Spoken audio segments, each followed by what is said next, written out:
pick. This caused a huge uproar across the nation. Grayson Allen, for the third time, caught tripping a player. This time it was Elon's Steven Santa Claus Anna. Oh no, I don't think the Claus part is part of it. But once again, he tripped the player. And finally, this time, Duke and Mike Krzyzewski said, enough is enough. We got to do something about it. But we don't know what they're really doing. He's suspended indefinitely. Who knows how much time that is? And I saw so much uproar. People were just so angry about this. He acts like a petulant toddler. How do you not show remorse for that? Right now, he cannot control his actions. He needs help. I'm surprised that nobody's taking a swing at Grayson now. And they actually did use the word he needs help, like he's an alcoholic and he needs help.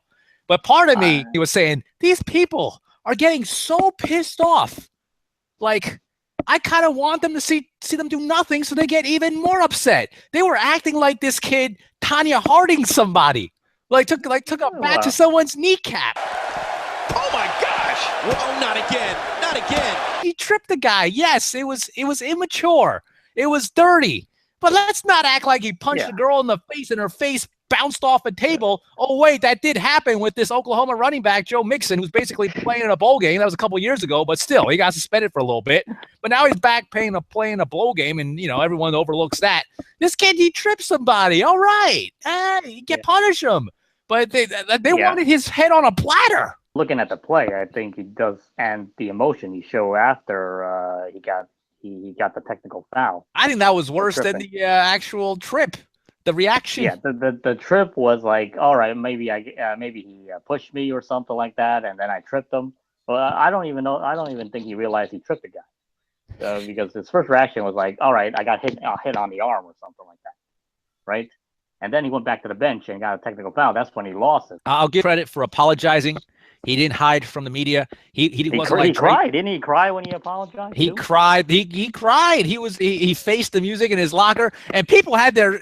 Like those reporters, man, they had their cameras like right up to he was down low. So these reporters like got low to the ground and put their camera up so they could catch like every single tear. And I saw even in one reporter's clip, you could tell she was like crouched down getting that shot. Then you see like all this hair got in her shot because another reporter did the same thing, got like right next to her. She must have been pissed off, like, oh my God, this other reporter just got half her hair or half her head is in my shot. But he took it like a man.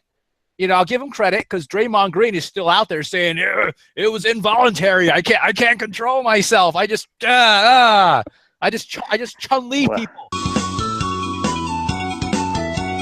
I just Chun-Li people involuntarily. The furor was just a little too much for me.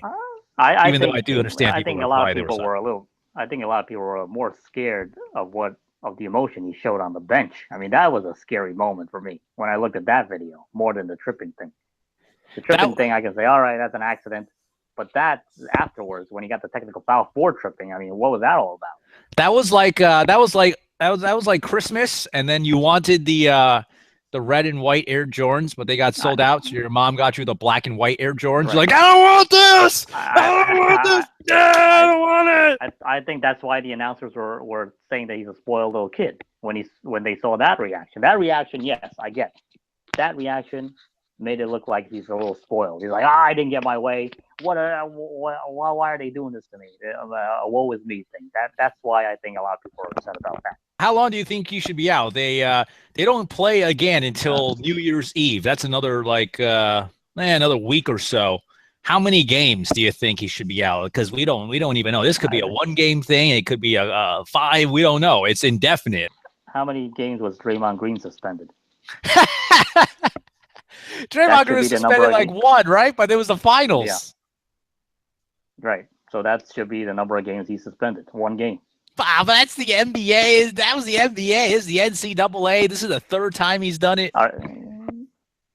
Green has done it like 10 times, and he's only suspended 1 game. So I mean, it doesn't make a difference. I think if you want to send a message. Well, Draymond Green didn't throw a temper tantrum, but then again, he's not 21 years old. You're right, but Draymond Green has some issues right on the court where he gets a little too emotional also. So if you want to nip this in the bud, and if you don't want this incident to keep occurring, maybe you send a message and suspend them more games. But if you go by what Draymond Green has done, I guess 1 or 2 games max. Yeah, I was looking at the schedule, and it looks like they got some relatively easy opponents coming up: Virginia Tech, Georgia Tech, Florida State. I think their next big game is against Louisville, so I think that's like 5 games away. So I think they'll give him 4 games, and then he can come back for the big matchup, and then everyone will quiet down.